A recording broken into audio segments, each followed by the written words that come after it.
these seasons just keep flying by. I don't know how we do it. I think we've had more than Game of Thrones, but and we're going to keep doing it. So anyway, welcome. We missed you. This is kind of a delayed episode. We were trying to do it originally around the holidays, but one of those nasty COVID bugs got a hold of me, and so I was out of operation for a little bit. But we got the gang back together, and we're going to be doing sweet treats from around the world. And we have some of Baltimore's best artisan sweet makers that are going to hang out with us, tell us some secrets about how to and all those kinds of things. So I think it's going to be a lot of fun. And I was thinking, at first I was upset because I thought, oh my God, we're missing this for the holidays. But, right now we're at the end of January, and couple weeks, what do we have? We have Valentine's Day. So that's going to be absolutely perfect for something for you to make at home, or you can go visit some of our artisan food makers and buy these sweet treats for the person that is sweet to you. So anyway, I think I need some help. I get a little confused here by myself in the kitchen. So I'm pleased to announce that this evening, all the way from Harford County, we have my executive sous chef, Mary Hastler, also known as the CEO of Harford County Public Library. Mary! It's so great to be here, John. Happy New Year. Happy New Year. Happy 2023. Let's kick 22 to the curb. Exactly, huh? How have you been? I've been great. I've been great, and looking forward to getting together again and cooking with everybody. I think it's going to be quite nice, huh? And I do have a sweet tooth. Yeah. I'm a Baltimore girl. We have sweet tooth. It kind of comes within the DNA. So I'm very excited about this. And of course, we've got special holidays coming up. Yeah. I can give sweet things away as gifts year round. I have no problem with that. Yeah, no, it's true. And Baltimore has traditionally been a hub for some of the best chocolatiers and candy makers in the country. And the tradition continues. We have a whole new generation of young people who are really doing amazing things. And you got to go see that. I did. Without me, because I was a little under the weather, but you went to one of my favorite places, Belvedere Square. It's a great market with such an amazing collection of food vendors, prepared food, wines, spirits, everything that you can imagine there. And so, did you have a good time? I had a memorable time. It was magical. And I did take John with me in my heart. And it was just fascinating. And to really talk to some of the vendors about how their craft has changed over time. And it's just amazing. I mean, the stories you're going to hear tonight and you're going to see are just really terrific, and I'm just excited about it. And yes, I had a fabulous time taste testing everything. Sorry, John, I could not make that happen for you. Well, let's take a look at what you did. Okay. Okay.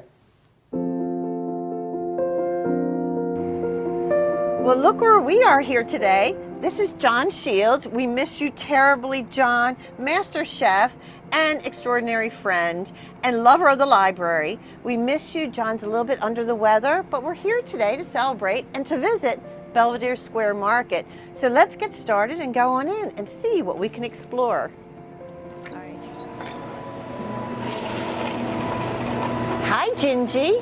Hey, how are you? How are you doing? You know what? Let me grab you a little treat. I can't wait. All right. John, what do you think? I'm so sorry you don't get to sample this little treat, but I can. My sweet tooth is calling. Oh, here you go. This is our cornbread maple truffle. Oh my gosh, it's beautiful. Yeah. So Jinji, tell us a little bit about the different chocolates that you have. Okay, sure. So a couple of the truffle flavors that we have right now, that's where we really like to experiment with different flavors. We bring in our seasonal varieties through our truffles. That's our best way, is like a vehicle to really present those flavor profiles. So we have a black garlic and balsamic vinegar. Black garlic. I know. Oh, that's amazing. That's what kind of makes it unusual and special, is that we do play with flavors that people might not ordinarily associate with chocolate, but we like to think that anything goes and that we can make anything work given the right profile. And then our other two dark chocolates, we have a cognac and raisin. And again, we try to bring in just the purest ingredients. We don't filter them down. You will taste cognac cognac, you will taste raisin. It's all right there. We balance it really nicely in that dark chocolate truffle. And then finally we have our 97, which is our signature piece. We have it every day. It's super dark. It does have a 97% cacao at its core. Hence the name. Hence the name. Okay. Definitely have to try that before we leave. I have to tell you one other story Okay. also. I can't believe I didn't lead with this. So we have our turtles. We call them our Tuskegee pecan turtles, and that's because we get all the pecans from Tuskegee, Alabama, Love it. which is where my mom is from, which is where I spent summers as a kid. And she still lives there now, sends them up to us every year, and we just love them so much. They're super mapley and like toasty and really good. Yeah, so that's kind of what we have, and the stories that we like to tell at this time of year to remind us of family, a little bit of nostalgia. Yeah. I love the family stories and just the you. love and just your excitement when you're talking about chocolate and what you do. I just love it. Thank you so very much. Of course, of course, of course. Mary, that looked like a lot of fun. That was fabulous. Oh my God, I wish I had been there. Oh, next time. But we're all back now. Okay, we're back now. Well, we'll be back on the road, going to markets all over the over state. the region, all over the Yep. state. We'll be there. But anyway, it was so cool, and you kind of did a little reconnaissance for us, and you have brought back with you one of the best chocolate artisan food makers in the entire region, and that's Jinji Fraser of Pure Chocolate by Jinji. So I'm so cool. We're going to get to learn how to do some things with her this evening. Love it. All right, ladies and gentlemen, I'd like to introduce you to Chef Jinji. Come on in. Yay! Oh, welcome. Hi, Welcome, Jinji. welcome, Welcome. Thank you. Thank you for having me to your kitchen. Well, thanks. You know, Yeah. we like to do that. Get people over, hang out, talk, tell Have stories, fun. all that kind of thing. And we love the story part. Yeah, yeah, I do too. I do too. yeah, and you have quite a story. I Yeah. like to think so. It didn't start out that way, but it has evolved into quite a little story of chapters. It has, and how long has the business been operating? We just actually celebrated our 10-year anniversary, believe it or not. So we Whoa. started in the fall of 2012. So you were like Yeah. 10 years old, right? A child prodigy. A child. Yes, yes. Oh my God, so that's so cool. But what led you into the world of chocolate? Well, there's a short story and there's a long story. Which one do you want to Well, hear? you can put them together. Give us the Reader's Digest. I was working in corporate America for years, and when I stopped working there, I decided that I wanted to go headlong into nutrition. Yeah. That was my first stop. I knew that I wanted to help the community. I knew I wanted to work with food. And so I started off working with kids, and then that kind of fed into working with adults and restaurants and doing these projects. And along the way, I had people asking for sweets. Yeah. They wanted something to help them transition from refined foods to more holistic ones. And I thought, what better way to do that than chocolate? There is a piece of magic that I'm leaving out, though, that I should tell you. What's the magic? Come on, what's the magic? We love magic. I here. feel like you're Yeah. two people that would like a little bit of magic. So along the way, as I was making these decisions and just figuring out what would be the best thing for me to do and just the direction I was taking, I was still kind of following the wind, like not really settled and knowing what I was going to do. But I was working this event, and there was a postcard on the floor that was flipped over. I told you, it's magical. It's magic. Wow. There was a postcard that was flipped over, and I was stepping over it all night. Everyone else was too. And then at the end of this event, I flipped it over, and it literally was an advertisement for raw chocolate making classes. No way. So Gosh. as I was just figuring out like what would serve my clients the best and, you know, just myself the best, I found this. And I was in a very much like say yes place in my life. And so I figured that no time like the present, and I would go and do the class. And so that was in June of 2012, that summer of 2012. And my dad and I started Pure Chocolate by Jinji in September of 2012, just 3 months later. That is remarkable. I mean, it really is. That is so Yeah, cool. yeah, I love it. I Thank love it. you. Yeah. So you've been down the road of chocolate for a while now. So I know that you, and I know that you have a bazillion recipes. We talked about a number of different things. And so when we were looking at kind of like sweet treats, it could be for a holiday, it could be for Valentine's, it could be for every day. Yeah. Really. So we were looking at some things that Jinji already makes, but also some things that you can make at home.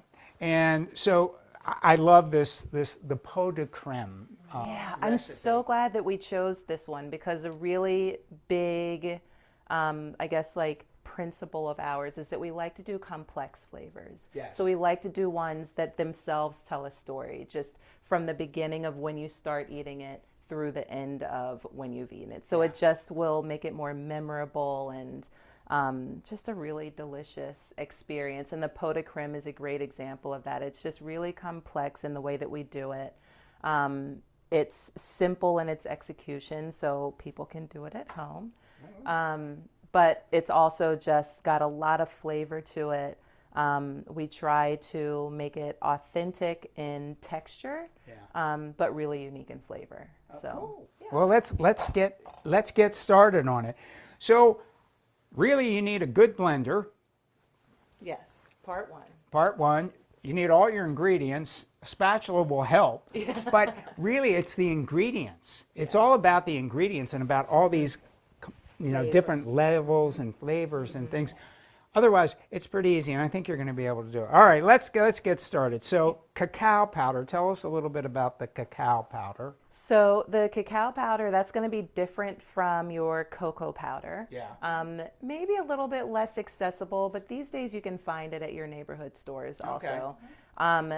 But it just is more directly linked to the fruit itself. So cacao is a fruit. Right. The powder comes from a process of it's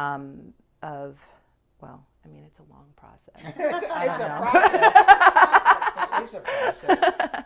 But this is the end result. Yes, so this is the end the result. of- This is of the cacao process. powder. It Yeah. looks a little bit lighter than cocoa powder. It's got Yeah. a little bit less dense of a consistency. Okay. It's not processed like cocoa powder typically is. There's a place for cocoa powder in brownies and baking and that kind of thing. But when Right. we're doing raw preparations, Yeah. we like to start with this that hasn't been processed. Oh, that's cool. The pH levels are going to be a lot different. Yeah. It's going to be really rich without having these. So if we put a blindfold on you and I put up all these little cups of cocoa and cacao and everything else, would you be able to, Yeah. could you do that, John? Yeah. I think so. I think I could too. I think I could do it too. I want to be cold too. Are we going to Anyway. use all this? Is this? We're going to use all of that. All right. Well, it goes right into All the of it. blender. Whoa. Wow. Okay. You can also get Cacao you can get powder, a cacao yep. facial. Okay, so we got cacao powder and then raw cashews, and you see a lot of this used in a lot of kind of raw food and in those ingredients. So what did the cashews do for our So pot the de creme for cashews, this the cashews are custard? going to create, because we're also going to add a little bit of water to this too. It's basically establishing a cashew milk base. Okay. So we do everything non-dairy, no refined sugar as well, as you'll see throughout this process.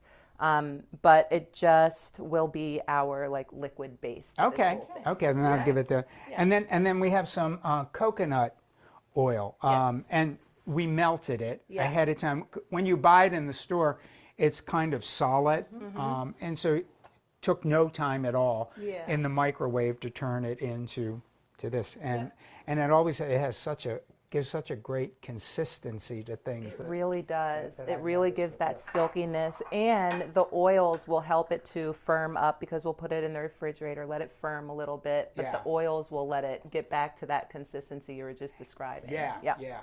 And I think that with the raw cashews, that helps incorporate the oil into it to give it that really creamy smoothie. All right, and then we have some water. So we have about a cup and a quarter of water, something in that thing there. Put that right on in there, and then all right, now we're getting into we have some explaining to do. We have Some explaining to do here. We have the raw agave nectar. Yes. So tell us about the raw agave nectar. Well, so in the beginning, it was like, all right, we want to go with lower glycemic sweeteners. We Yes. want to also take every opportunity of the process to add flavor. Flavor, flavor, flavor. No missed opportunities, and the sweetness is no exception to that. Yeah. So agave has this really deep, nice flavor to it, kind of earthy. It just has a lot more character to it. Yeah. And it lends itself really well to this particular dessert because it's from Mexico. Yeah. So it has flavors that will complement really well with our cinnamon and our ginger and our cayenne, and it just brings it together really, really nicely. Again, with just the storytelling, we like it all to go together and make sense. Yeah, but it's amazing, and it is definitely different than sugar. Like putting in sugar, we use really use it at the restaurant. We were doing a lot of different kind of raw things, and and it just works. Works really, really nicely in that. And she did mention cayenne. Keep note of that first. Okay, so also having just a little bit of salt in it. It's just about a half a teaspoon of salt. So it's just About a half a teaspoon. Let's say about a whisper of salt, and then a tablespoon of cinnamon. Now I know I have a tablespoon here, so I use a Vietnamese Which I love. cinnamon, which I really like a lot. Because The type of cinnamon actually really matters, right? yes, Yeah, it it does. does. It really does. Yep. It does, and I, when I was in California, I had a couple restaurants out there, and my second in command was from Vietnam, Mama Lan, and so she taught me so much about spices and about flavors and things like that. She was amazing.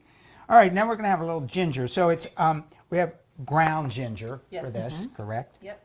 So about the same amount. About the same amount. Yeah, you're getting some really good kind of warm spices. in Really here. warming it up. And good quality spices, as we're saying, like with the cinnamon, also with the ginger, it just really makes a difference to Yeah. have good quality. Yeah, we work a lot with Van Spices. nice, yeah. And they just do some of the best, like things. Then a little bit of heat, huh?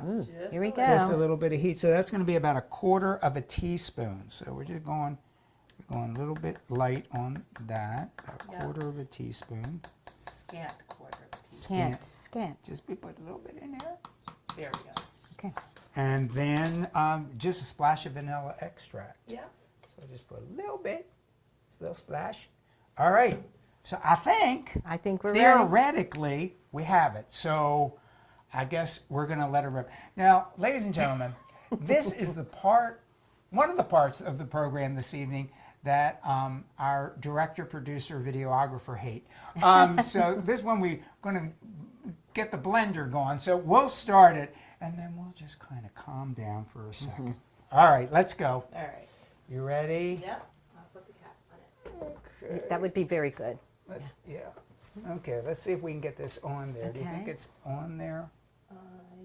Yeah. Yeah, it's feeling like it's on there. Okay. Now, when you do this, I would suggest very strongly we start at a low speed because we want no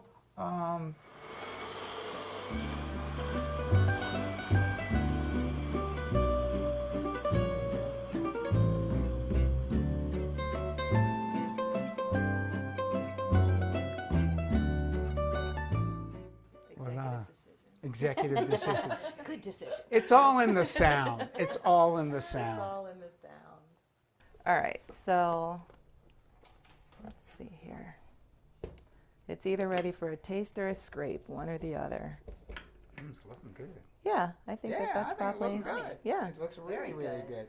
All right, well, I think we have a couple of things that we can put it into to serve it. So do you usually chill it for a while, or you serve it directly? It's an or- interesting one because it doesn't have to be cold. Right. So it can be kind of warm. It'll still have a silky, nice feel to it. Yeah. If it was cold, then it would have a spoon feel to it. Like it would be, Yeah. you know, I don't know how you describe that, but It's like that. All right, so here we can put some. Where are the little things? I go? have Okay, these. Yeah, I guess we can put in, and then you have a jar. So yeah. So I wanted to bring these to show how it could be a gift. Yes. So if you make this at home, maybe you could do something like this. Nice. Oh my Oh, that's God, pretty. that looks so good. And that's thanks to just all of the ingredients kind of consistency. working It's beautiful. together. Look at that. Yep. So My sister may see that. That in is the future. gorgeous. I mean, that really is Yeah, gorgeous. That really is beautiful. pretty, right? It's really pretty. Oh my gosh. So then just go ahead and put your lid on. We like to put a little pizzazz over the top. Uh-huh. Magic and pizzazz. Magic and pizzazz. Came prepared. You got to give them the old razzle dazzle. That's what we're doing here. And then this is a cute thing that we use. It says, dunk it, spread it, scoop it, love it. And so That is so good. people can use their own discretion as to how they actually will enjoy this, but just tie that around. Where are we here? And you have a nice little, And voila, It's look at that. beautiful. All And right, it's I love so it. Yummy looking. I love it. That is so cool. so, It's unbelievable. yeah. Unbelievable. All right, well, we'll put a little in here. You want to try a little, There you Mary? go. Mary, you thinking about it, just having a touch there? You can tell she's done this before. Yeah. It's all in the wrist. It's all in the wrist. That is so true. There we go. There we go. Mary, here, you want to try it? Try, Sarah, we can try it. Do you want to try some? I would love to. Here, you try some right there. I have tons of spoons. I have tons of everything. You and I can Take a share. little taste. Yeah, we can share. Oh my God, that's good. Oh, I'm This- gonna bury my face. in it. This is good. This is good. This is Okay. very good. 5-star rating. So, Kathy, you might see this for Valentine's Day, my sister. yeah. And that would make an Oh my amazing God, that's gift, so wouldn't good. it? It's really good. The flavors. Are I know. just- Yeah, I was gonna say they wait kinda- for it. Wait They for do. it, They wait kind of. for it. I mean, wow. That's very good. That's- All right, gold That's star. phenomenal. I love it. So y'all have to try this one for sure. In the meantime, we're going to kind of go camping. You ready? Ready? We're going to do a little camping. So just hold on. We'll be right back. Dang, we're going camping right in the house. Can we go glamping? We're going glamping. We're actually in our glamorous kitchen, and but we want to do a little kind of campfire-ish kind of thing. All right, so we're going to do s'mores in the house. Now I have to do a disclaimer. You might not want to do it like this, but usually you do it around the campfire, right?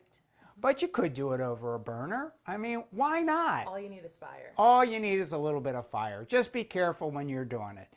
So we're doing s'mores, and you think, why are we doing s'mores? Well, we're doing s'mores because we have some of the best chocolate in the whole darn world that we're working with, right? Yeah. And because it's going to take that s'mores to the next level. So what kind of chocolate are we working with right there? So you have a 72% dark chocolate. That's what we're going to be using. Yeah, and besides that, there's nothing added to it. So it's just a real straight ahead dark chocolate, which usually you might use a milk chocolate for s'mores. Sure. But our chocolate is really smooth. It's still playful, even though it's dark. Yeah. So I think that you get the best of both worlds. Cool. Okay, cool. All right, well, we have some beautiful graham crackers here. Okay. Lovely graham crackers. Have gorgeous chocolate. And you want some of the campfire marshmallows. These are legendary. My mother lived on them for a number of years, and she did quite well All right. until she didn't. Okay, it's getting cooked. So now Okay. our next step, we do something. Okay. All right, let's get a setup here. 1, 2. All right. All right, so then I'm going to use my crackers and help you out there. Go ahead and pull. Oh. Oh, keep Oh going. my gosh, look at that. Yummy. All right, Okay. nice, All right. nice. Yum. Beautiful. Right. We have a s'mores on here. Ladies and gentlemen, here we go once again. The power of the thing. So ready? are you liking how much it's toasted? Yeah. I mean, you know, some people like their marshmallows totally until the. There you go. Now go. Okay, here you go. All right. This is your first time It doing is. It's This my is first Mary's first s'more. s'more. Did we get it? Are we getting it? We're Get getting it. Get it. Oh, I'm holding it. I'm holding it. Pull it. All right, there we go. Yeah, Yeah. look at this. This is awesome. All right, we're gonna do one more. Okay, one more. One more. Okay, you go. You're up on this. That's kind Here of we go. fun. No, I've never made s'mores before that I can recall. Look at this. Ah, Here we go. yeah, Joan, Just you're burn having too on, much fun with that burn flame, on. hon. Oh, blow on it first. All right, there we go. All right. Okay. There we Whoa. This is for That is those of you who like your marshmallow well done. Done. Yes, yes. Whoa, Look at that. Oh look my at God. that. Together. Good job, everybody. All right. Yay. There you go, live right here in our kitchen And we didn't burn on the house fire, and we didn't even have to use fire extinguisher. All right. No. So we did our s'mores. down. Oh my God, they're beautiful. So there you go, ladies and gentlemen. Now I want to do one other thing. I heard that you're opening a new location. We are. What are you doing? Tell us about it. So this spring, hoping that maybe we can have a like Mother's Day extravaganza, but it'll be around May, and we're opening our first four walls place. So we've had Belvedere Square for a number of years now, but this will be our first venture kind of out on our own. We're going to have a walk-up drinking chocolate bar, which is, I believe, the first of its kind in this area, where we'll have about 10 different drinking chocolates. We'll have everything that everyone's come to love that's from Belvedere. Yeah. And then we'll have a big production space so we can hopefully increase our shipping and ordering and all of that stuff. Oh my God, that is so cool. Yeah, taking it to the next level. So when you're getting ready for any time of the year, visit Jinji. We have Valentine's Day coming up. Visit Jinji. So Pure Chocolate by Jinji, Belvedere Square. Get over there, visit with her. She's one of the nicest people on earth. Jinji, thank you so much. Thank you so much. All right, we'll be back in a little bit for a little bit of a goodbye toast. All right, thanks. Hi, I'm Mary Hastler from Harford County Public Library, and of course we have Master Chef John Shields with us. Tell us a little bit about your story and who you are. My name is Megan Cowman, I'm Luca Lardo. and we run Doppio Pasticceria, which is a Sicilian bakery. We met at the JFX Farmers Market years ago. I was buying flour from him that he was selling for a different mill, and hit it off. And much later, we opened up our own bakery together. Very nice. And where do you sell now? Where do you sell your... We are at three markets right now: Kenilworth on Tuesdays, Waverly on Saturday, and JFX on Sundays. Very nice. So I heard you mention a flour. I think there's a story about your flour. Am I correct? It's special flour? Yeah, we mill all the flour that we bake with. We buy the grain from a farm up in Pennsylvania that is certified organic. So tell us a little bit about what you have on display. Yeah, we have our interpretations of like really classic biscotti. The anise biscotti is one of the originals, but we use candied fennel, anise, and the 100% whole grain Ouzo. flour with ouzo as well. Oh. So it's like really herbal. We also do, this is a spiced chocolate biscotti. Lots of, good spicy subtlety in there. And then we have two cookies. This is the salted chocolate rye, which is not like a deli rye. Often people are like, oh, rye, it's gonna taste like caraway. But no, it's just like a really fudgy fudge bomb. And this is a really classic baci di dama, which is a toasted almond cookie with a house-made Nutella filling. Well, this is perfect. Great gifts anytime. Mary's birthday's in January. Thank you so much, and I think we'll explore some more of the market. Yeah, perfect. We can't wait. So Mary, that looked good too. Oh, it was so much. It was so much fun. It was quite a memorable day, full of adventures and And food. food. Oh, My yeah. favorite. It was sweet treats, wasn't it? Sweet treats. It was sweet treats. So anyway, tonight we're really happy because we have a special guest and one of Baltimore's best food people. And it's all from, okay, this is Italian, okay? I want to tell you. And this is why John's saying it and not me, me with accents. Doppio Pasticceria.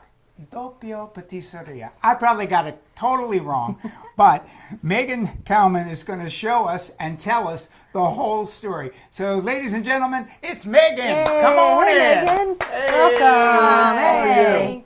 Great, thanks for having me. Welcome to our So good crazy to see you kitchen. again. See you again. Thank you. Well, this is so exciting. Yeah. This is so exciting. So, if you could just tell me a little bit about your bakery, your company, Yeah. your bread, your flour, all of it. So, Doppio Pasticceria is the two of us. It's me and my partner, Lucky Lardo. We are milling everything. We are milling all the flour we bake with. It's all local grain. We have a huge commitment to the local grain movement. So everything.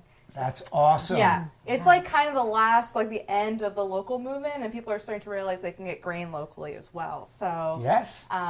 we mill all like different varieties of grain for different projects, and everything is 100% whole grain that we're baking with, Yeah. and organic. It's local organic and That it's is freshly wonderful. milled. Yeah. Okay. So we have all kinds of everything from biscotti and Italian pastry to Sicilian street food. We really honor our Sicilian roots. Sicily? You're from Sicily? No. The family's from Sicily? Sicilian roots? I am like a perfect American amalgam. Yeah. Like, I've got my dad's side's half Sicilian and half Irish, and then my mom's side is Lithuanian. love it. And Yeah. like we're all over the place.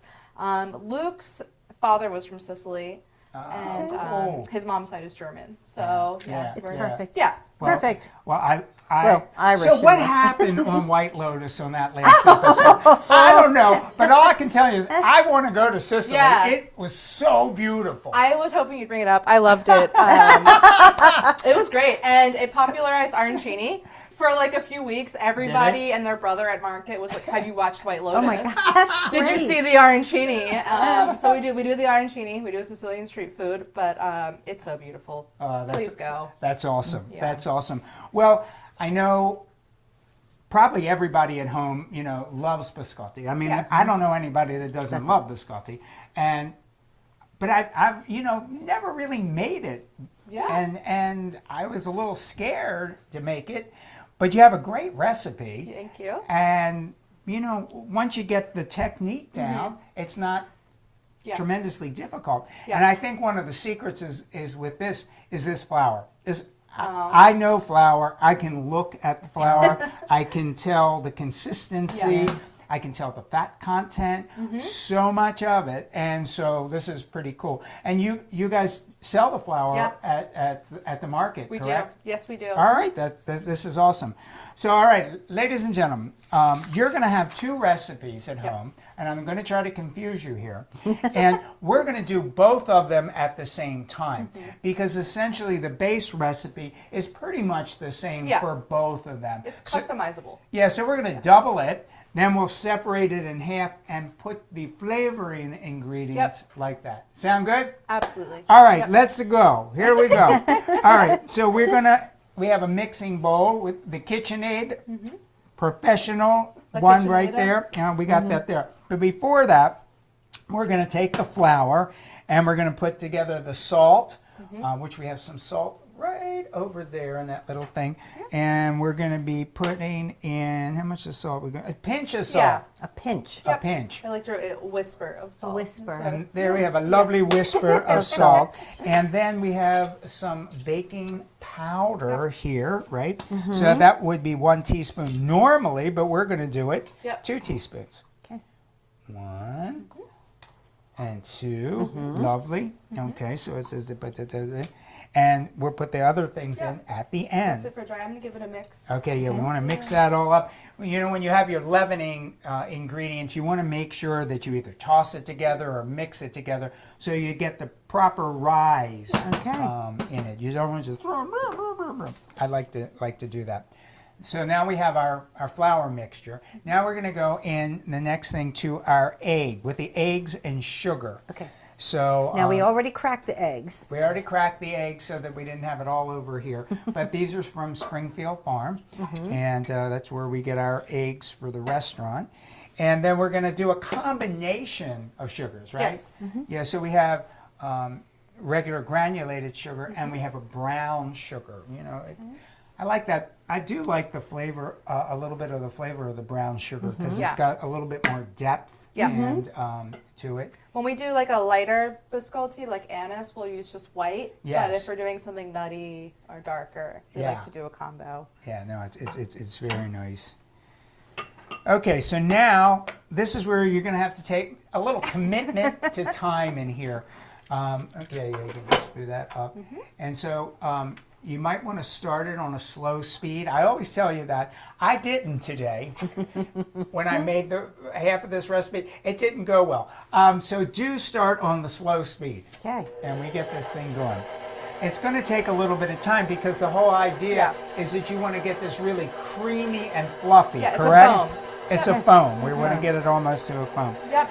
So we're whisking the eggs and the sugar, and we're going to get that going. And now I think we can, little by little, take this thing up to the high speed. Yep.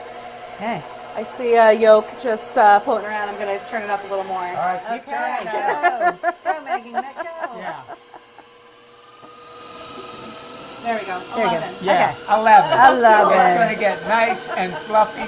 You get a lot of air going into it, makes it lighter and lighter and lighter. It's almost mayonnaise-y. Yes. Or like a sabayon, like you Okay. said. Yes. Yeah. Yep.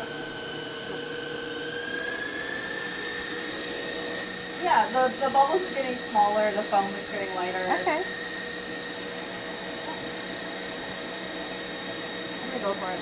Okay. Okay. Right. You want to slowly drizzle the olive oil in. Slowly Slowly. drizzle. I take it down a little bit. Yeah.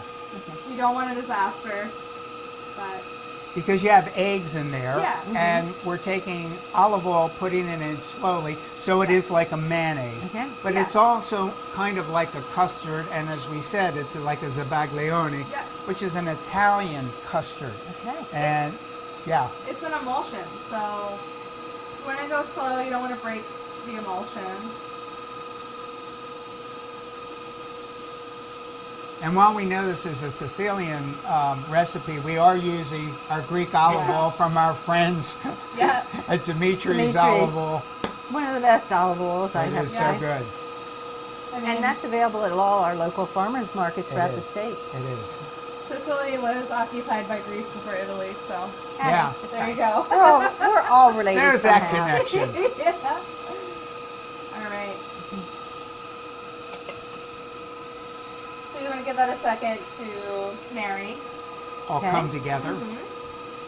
and once it looks homogeneous, you can shut it off, turn it down, start introducing the dry ingredients. Sure, and we can actually pull this off of Yeah. the thing because I noticed in your recipe you fold in Yes. the flour and you don't put it back on the mixing. You just fold it all in, Okay. and it worked beautifully actually. Yes. When you are doing a lot of the Italian baked goods are, it's very different from French baking. It's mostly egg foams, and if you overbeat an egg foam, it will collapse later on Yeah, you. yeah. So you want to build it up as much as you can, and then temper it down just a little bit Okay. with the dry Okay. ingredients. So I'm going to start introducing the dry to it. And I like to introduce a little bit of the dry. This is my little trade secret version. Get the flour kind of mingling, and then add the rest, which is pretty common in baking. I'll move that over there. Maybe we move up this here so Yeah. everybody can see what we're doing. Yeah, I'm just like kind of lightly introducing, Folding it in. folding, moving around, scooping up. Just, before there was commercially available baking soda and baking powder, a lot of the Italian baked goods, they just relied on just egg foam. On just the egg, On yeah. just the egg foam. Yeah. So you don't want to deflate it. There is the reinforcement of the baking powder in this one, but you still don't want to deflate it. Be gentle. And get the bottom because you see the bottom pockets pop back up. Yeah, it surprises you. Yeah. It hides Yep. It down hides there. on the It bottom. hides on the bottom. And there's so many different regions and ways to make biscotti. This is the one that I like the best. It's not the log version. It's a lighter version. It is lighter. The consistency really is very, very different than some of the traditional biscotti that might break your teeth. This is really gentle. It's got a beautiful texture. And I was telling a friend when I had the biscotti at the market, I did say this may be the best biscotti I've ever had in my life. Okay. Thank you. And It's dunkable. When you dunk it, it turns into like custard in your mouth. Nice. Yeah. So All right, so now we're going to, That's Mayor, nice. Mayor, maybe you can help. We're Okay. gonna, we want to kind of eyeball this Okay.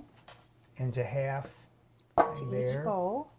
Okay, we'll put go. some in here. Like so. I love the color. yeah. It is, the I mean, color the is color looks gorgeous. beautiful. Yeah, that flour, that pastry flour, that soft wheat. It's just You will find that all of the local wheats that we're milling, they have a golden richness Okay. to them. It's not just starch, you know. yeah.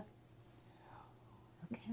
Well, people don't realize, and we forget, that we traditionally in the Chesapeake and in Maryland, we always grew our own flour. Yeah. If you go anywhere, Milford Mills, Clipper Mills, anything, all up and down the Jones Falls, we milled our own flour. Yes. Yep. So, during when food became agribusiness and most of the wheat then was grown in the Midwest, it was milled in the Midwest. And every region has food that connects us to where we are and a sense of place and taste. And this local wheat is amazing. To generalize about our region just a tad, I think it's Ellicott City has the longest continuously running flour mill in the U.S. Yeah. Does it? Yep, yes. Still? Wow. Yeah. Okay. So pretty cool, isn't Very it? cool. All right, so we have a couple of things here. We have an almond and an orange biscotti. Right. So, all right, for us to get to that point, we need some almonds, and I think we have some there Right that here. we toasted. And you can chop them up.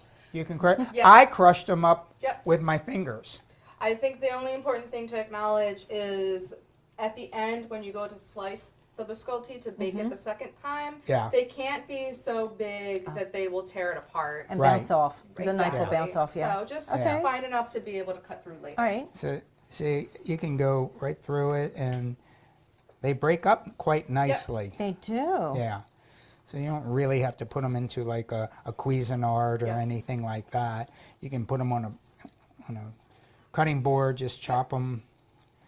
Toast them to bring that extra almondy flavor Yeah, out. yeah, you definitely, I toasted these at 350 degrees, and it was for about 5 minutes. Okay. All right, so we'll put those in here. All right. We have that there. And then we have some amaretto. Yes. And we're just going to put a little bit, just a little tiny bit. Yeah. We like to go for that over the extract. It's a little something extra special. There we go. We have that in there. And then a little bit of orange zest. So I actually had some orange zest from the restaurant that I had there, and we can throw that. It's candied. It's candied. Yeah, so it's a There you go. candied one. And there you go. So basically all we need to do at this point is get a nice, beautiful spoon out and mix this all together. Fantastic. And there we have beautiful. our, as for this, there you go. And ready. I like to do a little oil on the bottom just to hold that Okay. parchment paper. So Yeah, All right. yeah. a bit of that. Yeah, you can use a little bit of parchment paper or baking sheets Yep. for pan liners or anything like that. Just works nicely in there. Okay. That. All right, so Put if it you in want, there. all right, if you want to put that right in there. And then for our marsala one here, Okay. I'll put that right there. We did a marsala reduction. Yes. So basically, it was just taking about a cup of marsala. Let me see if I can grab here, I that can from grab over there. Marsala. and just reduced it by a little bit more than half. Okay. And so we're going to put this in here. We need, okay, about 1/8 of a cup.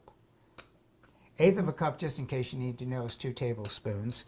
And then 1 tablespoon of dry marsala. There we go. So let's get this here.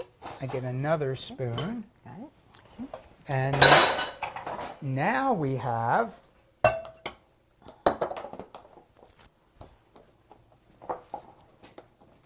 this one right in here.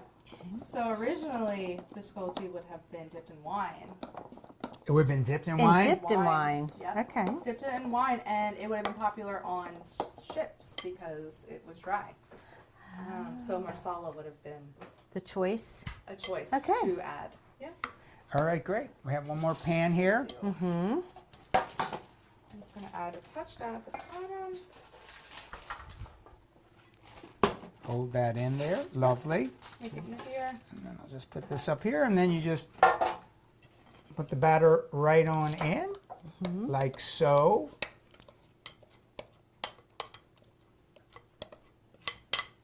And then just make sure that it's nice. And do you spread it around or flatten it at all? Or do you? I like to make it get to all 4 corners of Yeah, the pan. yeah. It will level itself out enough. I Okay, would great. say don't obsess over it because it will kind of flatten the foam out.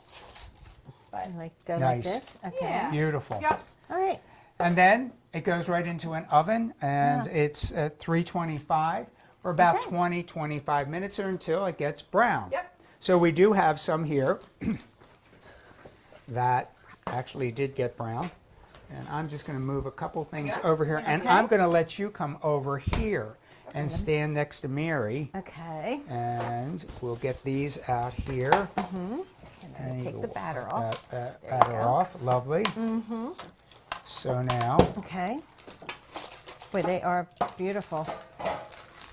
They definitely rise up quite a bit. John, they turned out really nice. they do. I mean, when I put the batter in originally, it kind of looks a little bit flat, and you think, whoa, what's it going to do? And boy, Whoa. do they ever The power of rise it. up. Unbelievable. Okay, so we'll take these out. So biscotti, of course, means twice baked. Twice so- baked, exactly. This is the second round. It does it really. Twice, but I didn't know. All right, so here, clear I'm call. going to put you right in the middle. Great. I'm giving you the serrated knife. Yes, it's helpful. And then, so when you bake this, do you bake it straight on the tray, a baking sheet? I do. I bake it straight on a sheet tray. I will do a flip halfway through. But yeah, nothing else other than a sheet tray. I like to cut the end off just to square it up a little bit. Ooh, look at the fruit Pretty. in it. Yeah. You can do it as thick or as thin as you want to. Also, I like to do them maybe about a 1/2 inch. So, just like that. Oh, lovely. Wow, it looks beautiful. Good job, John. Yeah, these look great. I'm excited to try it with the candied orange in it.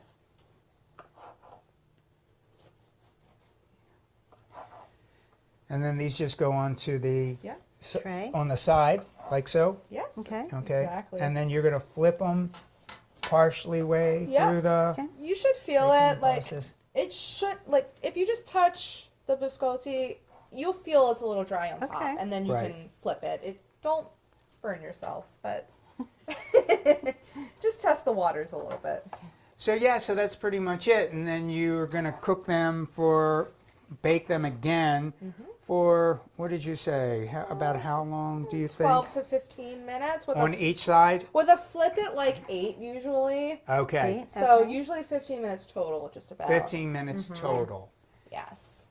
And then once they're finished on both sides, do you store them? Do you put them on a rack or Yes. anything like that? To fully cool. I let them fully cool on a rack. They're just going to get drier and better. And, you know, also, when I make these in the kitchen for market, we will let them, like, sit as loaves for almost a full day at time. You can leave them as loaves for as long as you want before Oh, you okay. slice Where you them. double. Yeah, I oh, wasn't okay. sure. I wasn't sure of that myself. You let them cool. If you try to slice them while they're still warm, you're going to get a crumbly mess. Okay. But these were already cooled, so they're very easy to slice. Yeah.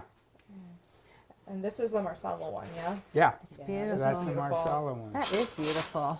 They're very light. This would make a really nice gift for someone in a gift bag Yes. and for any time of the year. I mean, they just hold indefinitely, Yeah. which is why they were like the thing for ships, for I love cargo it. ships. I love it. And there you go. There you go. Wow. After they were twice baked, Twice baked. you have an absolutely beautiful biscotti. Yep. So Love it. you've demystified it Yeah. for everyone, and Yeah. it looks so good. I'm really, really excited about this. So where can people find you? We are at the Waverly Farmers Market, 32nd Street right now. We also do JFX when the season begins again. We do Kenilworth Market. And I don't know, keep your ear out. We're looking for spaces. That's right. Hey. It could happen. Yeah. It could happen. Well, thank you so much for showing us how to do it, all the tips and all the secrets. course. So we're going to clean up, and Yep. then we're going to have everybody back, and we're going to make a little sweet treat Yeah. dessert drink. For the biscotti, which For was the served with Perfect. alcohol. For the biscotti. All right. Okay, great. Thanks Thank again. you. Thank you Thank so you. much. Thank you. So, Mayor, we had quite the time with some of the best artisan sweet treat makers in the whole region, right? We certainly did. Well, I thought in our regular tradition of ending with a little drink or something that's kind of locavore-ish, you brought somebody down with you that could help us do this final sweet treat. John, I certainly did. I brought somebody very special down from Harford County. I will introduce her in a minute. She is an amazing volunteer in the community. She actually serves on my library board of trustees. She's our vice chair and has been on it for several years. But I think the most important thing she does is she gives back to the community. She is an amazing volunteer with Meals on Wheels, and Harford County has been doing it for many years. So she was a lucky recipient. I have to say, we auctioned John off at our library gala in November, and she won the package, and as part of that is to be on the cooking show, to see the behind the scenes, which really is fascinating, folks, and then make an appearance on our show. So I'm going to give a very warm welcome to somebody who's just incredible, Carol Wright from Harford County. Come on in, Carol. Yay! Yay! Thank you. Oh, thank you How very are much. you? Oh, wonderful. Welcome to our kitchen. Oh, I Okay. am so Welcome happy to to our be kitchen. here. So, oh my gosh, and so you live in, it sounds like you do a lot in up there in Harford County. I do. I'm very fortunate to be able to spend my time giving back to our community with so many different volunteer options. That's awesome. That really is. That really is. Well, we wanted to end this as usual with a little bit of libation to like that. get the party going, and we're trying to continue to keep it in somewhat of a locavore fashion. So we're going to do Mom Gilligan's Irish Cream. Okay, so Mom Gilligan made some of this, and we would usually use it through the whole holiday season, because once you make it, it lasts for a couple months. Months. For months. So you can put it in your coffee, you can drink it cold, you can drink it hot, whatever. But I tell you, you're going to have a happy day after you see what we do here, right here live in our All right. kitchen. All right, so I'm going to need some help. So what I did, I started, it's kind of like an eggnog in the sense that, you could use whole eggs. I don't like to use whole eggs in drinks. Okay. They're not pasteurized. Correct. And so if we're going to let that sit for a long time, it doesn't make me comfortable. Sure. So I use some pasteurized eggs, and you can get those at grocery stores all over the place. There's also another thing called energy egg replacer that a lot of vegan cooks use, and you can beat that up with some warm water. Use that as your base. Okay. Wow. Both of those, they won't, you won't get any bacteria. It's all good. It's all fine. So anyway, I put that in a pot, and Mary, maybe you can get us some sweetened condensed milk there. My favorite. Okay. This is not specifically locavore. Anything with sweetened condensed milk is going to be good. All right, you're in charge, Okay. Carol. Oh, there you go, Mary. Carol. Carol, You Mary, want it? you got that there. Okay. And then, Mary, if you could find me some vanilla extract. I believe this is vanilla. Yep. Well, we're going to use 1 teaspoon of teaspoon. vanilla extract, and there that is right there. This is still going here. This is still going. I tell you, that sweetened condensed milk. It's the best. It's kind of like a dulce de leche. It's where you're taking a rich milk, reducing it until it's just this thick cream. It's amazing. And so it actually gives a consistency to this drink, is this sweetened condensed milk. All right, Do that you know looks back good. in the olden days, they would have baby formula? You would make baby bottles out of that. Don't recommend it now. Your doctor would not be happy. But back in the olden days. It didn't hurt any of those kids. No. They were fine. They were we go. fine. Okay. Okay, so we had a teaspoon of vanilla extract, and in here I just have some almond extract. And we're just gonna, we go back to the whole idea of a whisper. It's like a quarter of a teaspoon.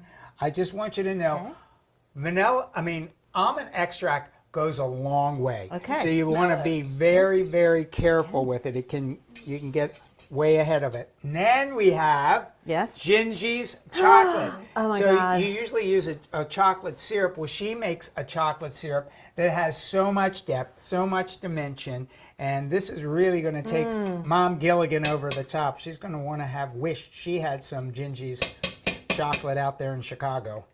Wow, look at that. Oh my God. I would eat that right from whatever container Jinji puts it in. Well, I'm going to leave that for you, and then you can eat that a little bit later. Here's the spoon. So the whole thing, we don't have any cooking going on here. We have total whisking going on. Whisking is a beautiful thing. So really, I like to get this started first with the sweetened condensed milk and the chocolate. And as you can see, it's getting like really creamy, and that's what we want with that. Now we're going to go into our hooch. Hooch. Hooch, what can I tell you? Hooch. All right, so I found some lovely local vodka. Oh, nice. And it's from Ooh. Frederick County. And Okay, which here- one? That one? This is Okay. this one here, and it's Epiphany. What a It's called cute Epiphany. It's a label. beautiful, beautiful thing. Wow. And so we're going to put just a touch of that in. We'll say 2 cups. Just a touch. A touch of just John, a touch. again, I'm really happy you have bartenders at Gertrude's. So here we go. Put in 2 of those, right? 2 cups. And then we're going to get a bit of rum. Rum. Is that this brown? It's the Lion rum Okay. from St. Yeah, and this is from Ooh. St. Michael's. It is from St. Michael's. is. So- and it's dark rum, too. It's a dark rum. So, I mean, How much you win, honey? we're going to do 1 cup. So you make Okay. that into a 1-cupper for us, Okay. give or take. Just a little bit. You Just a know, smidge. you can, it's Just a easy. smidge. Oh, that 1 looks cup. lovely. Okay. There we go. All right. There you go.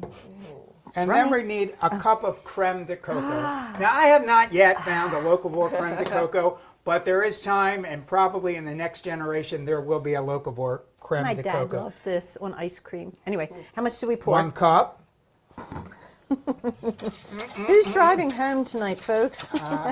We have a fleet of Ubers Okay. sitting There you outside go. waiting. There you go, Carol. Not that All right, we're all right, go counting, ahead. but You 4 cups of alcohol. There is 4 cups of alcohol. That's a little pot. Now you might think that's too much, but I'm going to tell you a story. We're gonna balance it out. So we have some lovely half and half. Again, locavore. This is South Mountain Creamery. Oh, We nice. also use Broom's Bloom up in Harford County all the time. Oh, Kate's eggnog this year was incredible. Just incredible. Oh, it Anyway. was. Oh, it was delicious. Oh my God, it was some of the best eggnog. I And you know, tell she's doing a fundraiser for the food bank up in Harford County for milk. She is. Milk is one of the most highly requested item in a food bank, and she's doing it. So stop by her farm and donate. All right. Okay. If you can stir, I'm going to put in. Okay. This is the good stuff. This is the heavy. The heavy whipping The heavy whipping cream. There's So we're no gonna- calories in this, folks. So, None. you know, No. this is like Disney World. So you just whisk that thing on up there. That looked like about a cup. I was going to say, how much? Sure. It Sure. looked like a cup. We're pretty looks like sure a it did. milkshake. It does look like a milkshake, doesn't it? It does. It really, really, really, really does. So there you go. Now, that was pretty easy, wasn't it? Uh-huh. And essentially, it's done. And this thing will last for months. You can put it in the Months. I put it in bottles. Sometimes I give this as gifts in small bottles. Yeah. Throughout the holiday, Nice. people absolutely love it. So you can't beat that. All right, so let's get going on this, ladies. We have a lot of Pouring to do. lovely pouring to do. And as we do our pouring, and we're going to do a little bit of toast to close our show here. Okay. I'd like to invite Jinji to come Okay. back. Jinji, where are you? Jinji. There you are. Okay. And where we are is Megan is here too. Come on in. We're finishing this up. Thanks everybody for being here so much. And thanks to all of you once again for coming on over and hanging out with us with the new Chesapeake kitchen and with our kitchen of Chesapeake Farm and Bay to Table. And you know, everything that we can do. And here's two great examples of people who are helping to rebuild our local food economy. Really are. It's just amazing. And so it's just so cool to do this. Come on in Come so on in, everybody can everybody. see ya. Get your toast, All right, everybody. here's a little toast. Thank you. And remember, buy local. You have things like this in every part of Harford County, Maryland, Baltimore, the entire state. We are so rich with this type of entrepreneurs. Yes. And women entrepreneurs too. It's Women's Month is coming up too. So It is. It Anyway. is.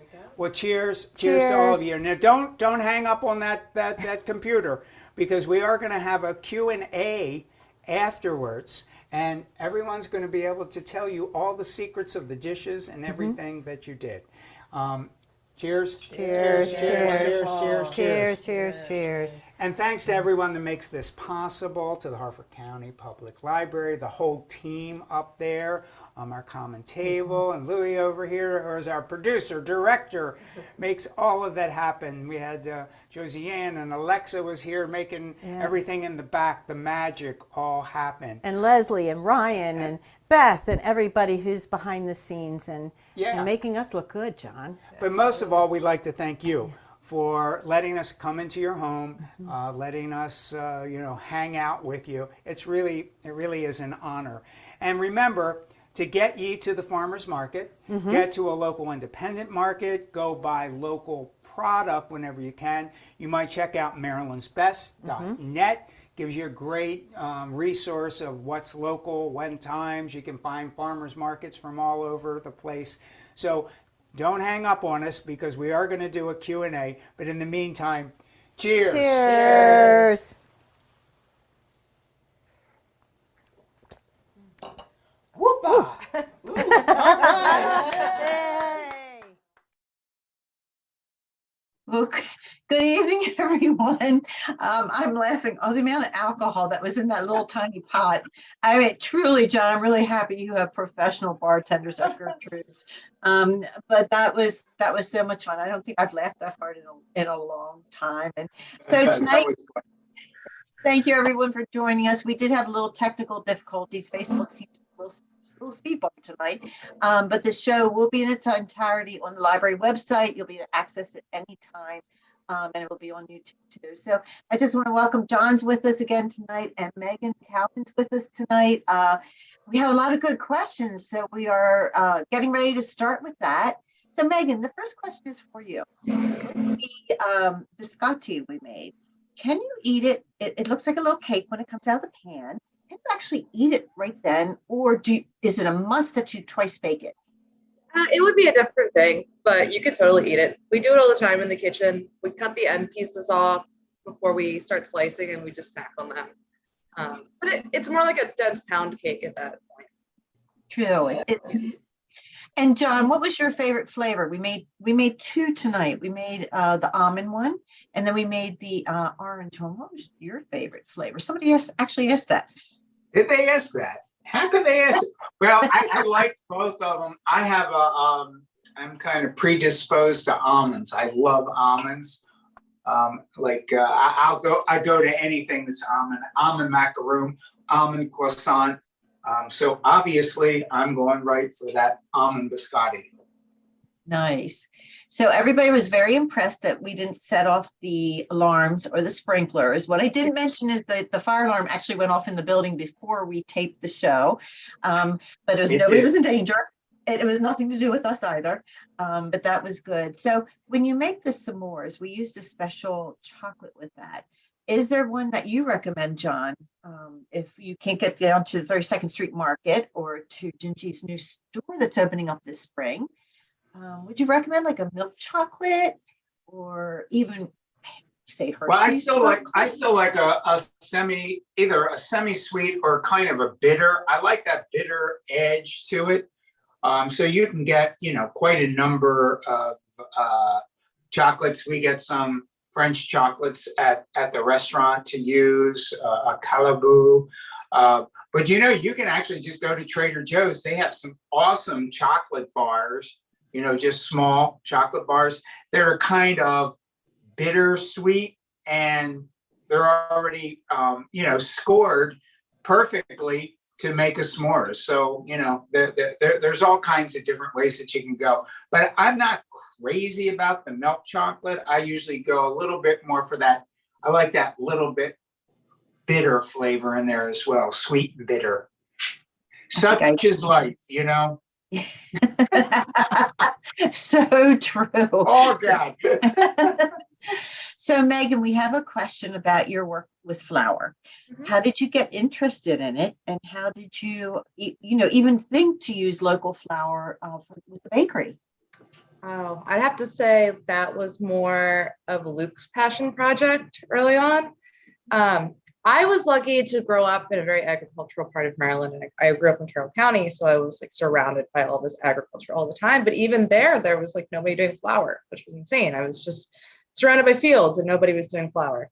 But I met Luke, many years later at the farmer's market. We met at the farmer's market because he was selling flour for somebody else who isn't currently operating anymore. And then he brought that to the table, and that's how we started Doppio. Was his passion for flour and both of our passions for baking and Sicilian food. Yeah, That's wonderful. And it really is very different when you work with local flour than traditional flour that you might purchase at our fabulous supermarkets that we have. Just the texture looks different. If you notice the batter that we created for the biscotti, it really to have a different look to it and a feel to it. So it was a lot of fun to use it. So, John, we have another question about some of the special ingredients we did in the little chocolate pots. I'm not going to try to pronounce it French. I would not be able to get it correct. Pot de crème. Thank you, John. So we mentioned cayenne and different flavors like that. We're trying. I think Jinji is here. We're trying to get her in on screen. But can you talk a little bit about one of the best things I've learned on this show is experiment and try different things. Can you talk little bit about that? We use different ingredients with those little chocolate pots, and how do we feel as amateur chefs?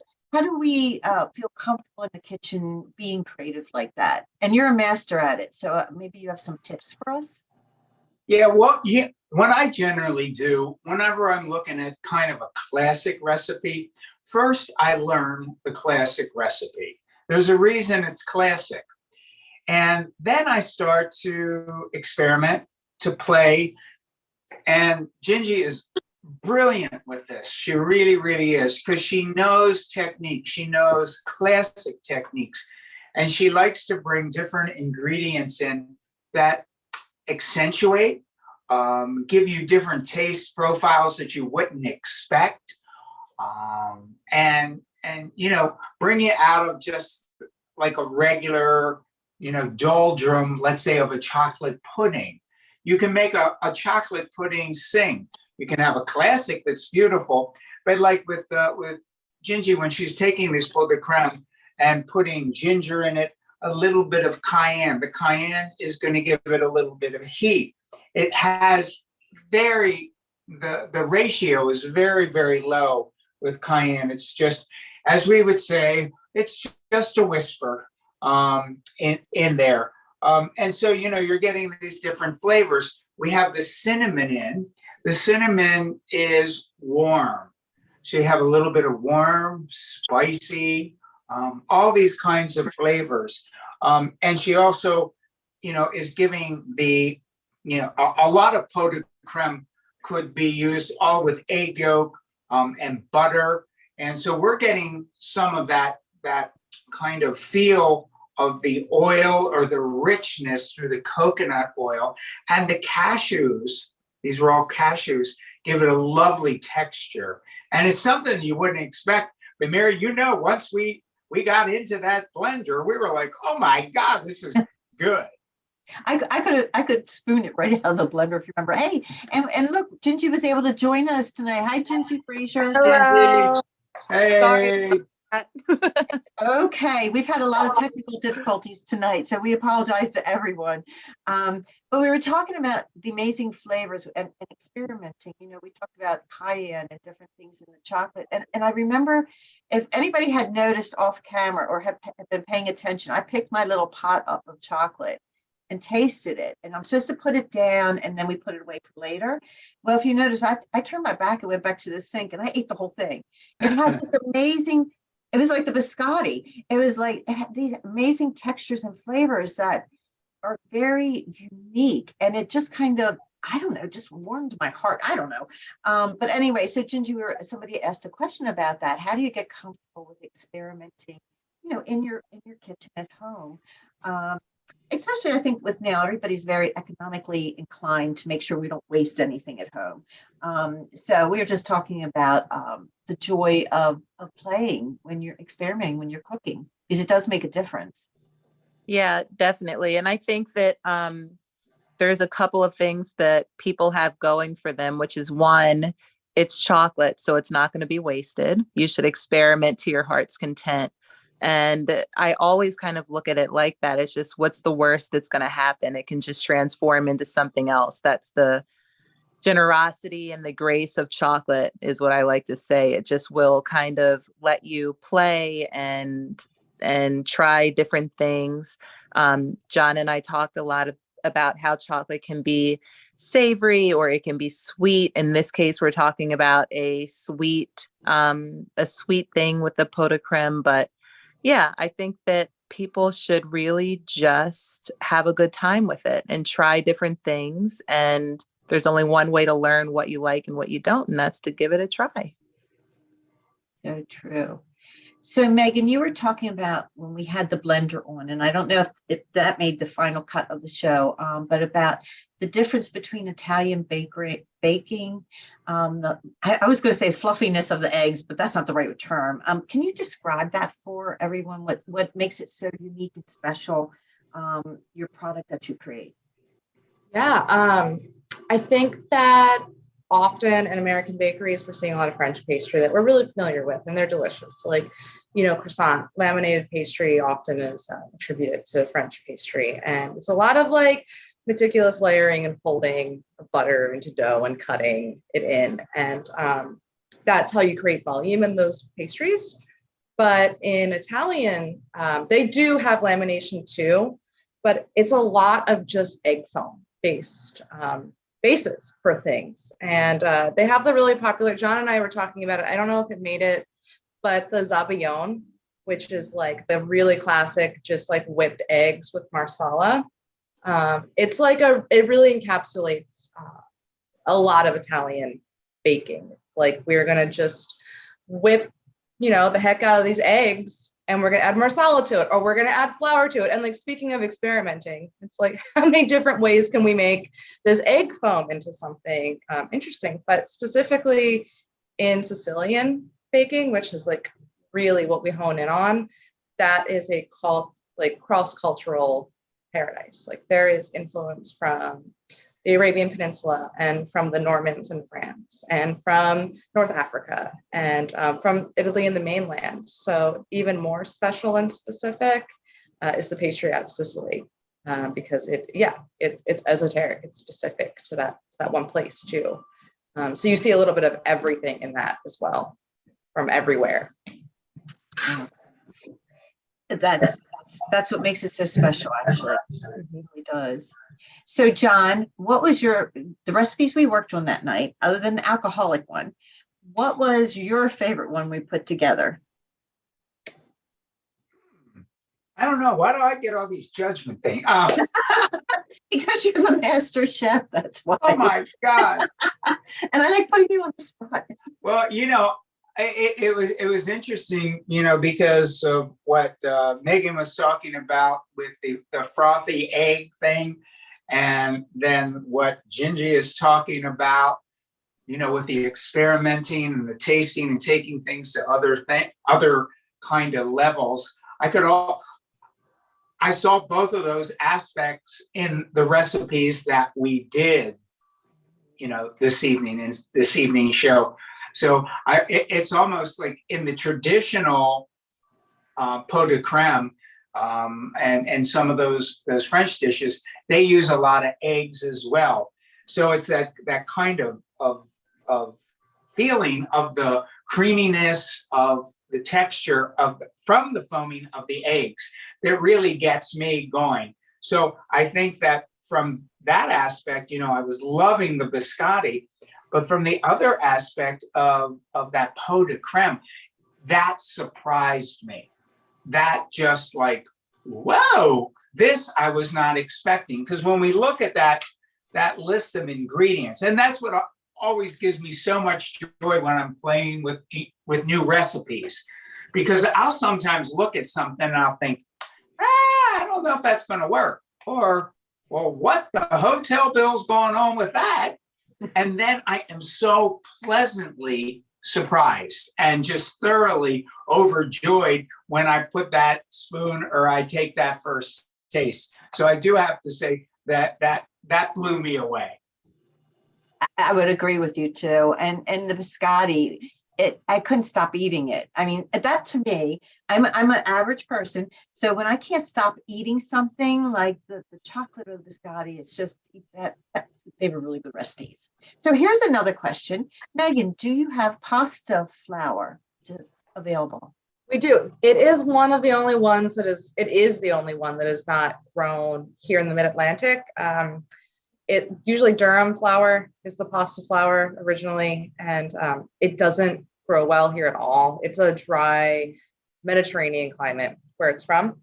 We get it from like Montana, northern Midwest states, and we are working with a local farmer though, who is growing a variety that does do well in the mid-Atlantic.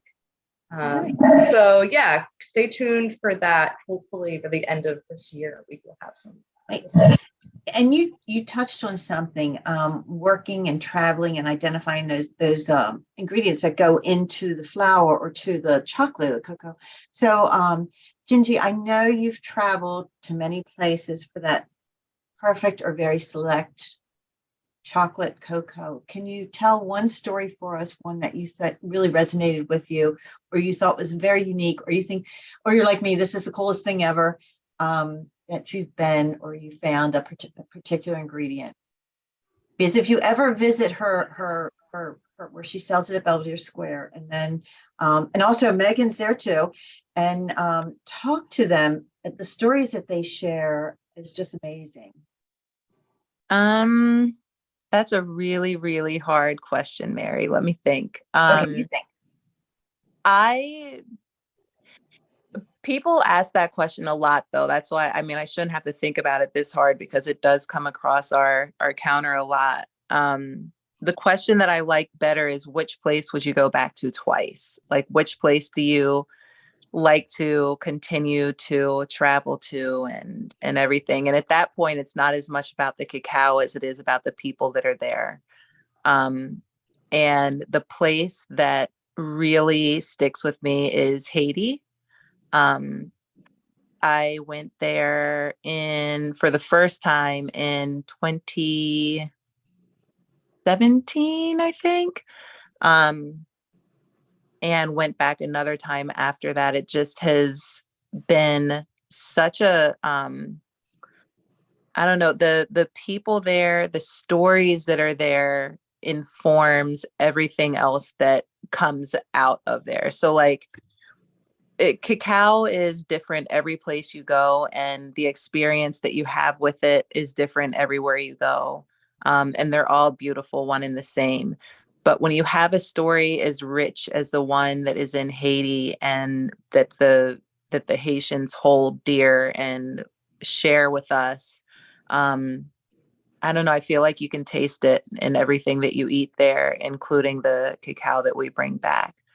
So I would have to say that. Awesome. That's incredible. That is incredible. Yeah. So one more. Oh, John, this is another tough question I'm throwing to you, but this is from Maureen. And she would like to know, John, have you read about the amounts of lead and cadmium that are in dark chocolate? And how does that concern you, or how should that concern us? Well, fortunately for me, I have not read about it. So this is a good thing because then I don't have to think about it. Because I think about so many things and so many environmental factors within food and the food system that, sometimes makes me a little bit nervous. And but no, I was not specifically aware. And maybe Jinji actually has a better take on that than I would, since she's working with chocolate all the time, and I'm sure she researches that a lot. Yeah, my understanding of it, you're going to find that cadmium issue. It's kind of come to front pages in like the last year or so. But that's going to be with your big, huge chocolate makers. With small makers, our batches are tested to extreme scrutiny before we ever even lay hands on the beans. So it isn't going to be something that we deal with, but you are seeing it more and more and more with bulk chocolate.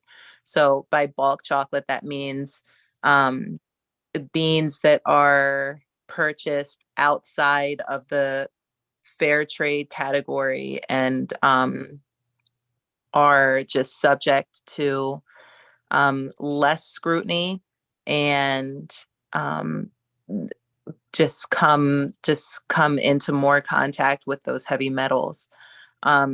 It's possible that for small makers, it can still happen. It can still be found in our supplies, but again, it's something that's tested at origin.